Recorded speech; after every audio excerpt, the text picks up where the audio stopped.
চলুন দেখি এই মুহূর্তে আপনার পার্টনার কি ভাবছে আপনার জন্য। দেখুন, জাজমেন্টের কার্ড এসছে। আপনার পার্টনার এই মুহূর্তে নিজের কোনো কর্মফল ভোগ করছে। উনি বুঝতে পারছেন এই মুহূর্তে যে কর্মফলটা ভোগ করছেন সেটা পূর্ববর্তী কোনো কারণে ভোগ করছেন, আর কী কারণটা সেটা উনি বুঝতে পারছেন। আর ভগবানের কাছে প্রে করছেন যেন ওনার কর্মফলটা কম হয়ে যাক, বাট হ্যাঁ, কর্মফল তো উনি পাচ্ছেন। ঠিক আছে, নেক্সট দেখি।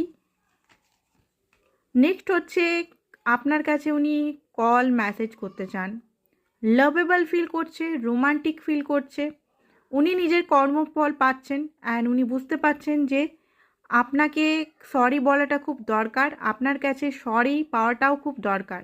না হলে হয়তো উনি এই যে কর্মফল থেকে মুক্তি পাবেন না। তো এই মুহূর্তে উনি আপনাকে কল মেসেজ